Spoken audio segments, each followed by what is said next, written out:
Oui, 95% des voix, forcément, c'est un plébiscite, d'autant plus que le rapport qui fait le bilan de la direction sur les 4 dernières années a lui aussi été approuvé très massivement par les militants. Donc c'est un succès pour François Chérèque et pour son équipe. C'est vrai que depuis 2003, la réforme des retraites que la CFDT avait approuvée à l'époque, et ce qui avait entraîné une hémorragie importante de militants, la direction de la CFDT nous disait c'est vrai, on a perdu une partie de nos troupes, mais en même temps ceux qui sont là, ceux qui sont restés forment une équipe cohérente, avec une ligne unie. On a pu voir à l'occasion de ce congrès que effectivement c'était la vérité. Alors, il y a eu effectivement un ton qui s'est durci pendant les débats de la semaine. On peut expliquer ça par le contexte de façon générale. D'abord, il y a la crise qui frappe beaucoup les salariés et que les représentants syndicaux encaissent, j'allais dire, directement. Il y a beaucoup de délégués qui racontaient toute la difficulté d'accompagner des plans sociaux, d'accompagner des salariés pour essayer de leur trouver la moins mauvaise solution dans les plans sociaux. Donc ça, forcément, ça mine le moral. C'est évidemment pas facile à accepter.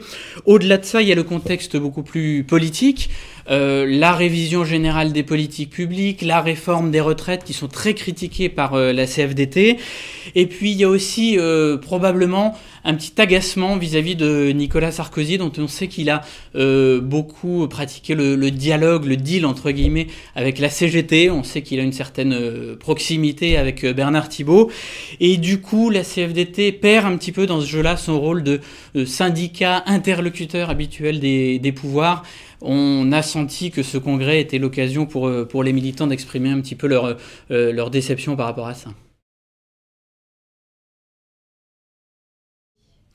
Alors, quand on regarde attentivement le texte de la résolution qui a été approuvé par les délégués de la CFDT, c'est vrai qu'il y a un durcissement. On le voit par exemple sur la question des effectifs de la fonction publique. Il y a un amendement qui a été adopté.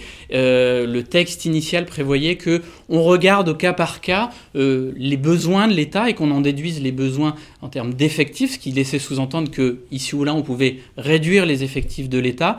Un amendement a été voté pour supprimer cette disposition. Donc là, ça traduit vraiment ce durcissement. En même temps, beaucoup d'autres points montrent qu'on n'est pas du tout sorti de la culture de la négociation et du compromis qui est vraiment la marque de fabrique de la CFDT. L'exemple le plus frappant, il est forcément sur les retraites, puisque malgré tout, la résolution qui est adoptée acte le fait que sous certaines conditions, il faudra travailler plus longtemps pour toucher sa retraite. Acte également l'idée d'un rapprochement entre les régimes des fonctionnaires et du privé. Donc on voit que la CFDT est toujours prête à discuter, à négocier, à avancer, à passer des compromis.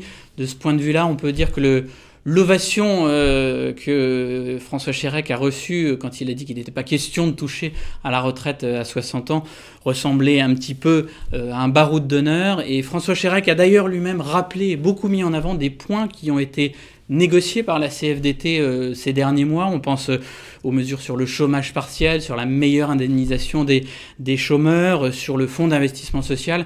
Et vraiment, s'il a mis ça en avant, c'est aussi pour rappeler que grâce à cette culture de dialogue, de compromis, il peut faire avancer les choses et qu'il y tient.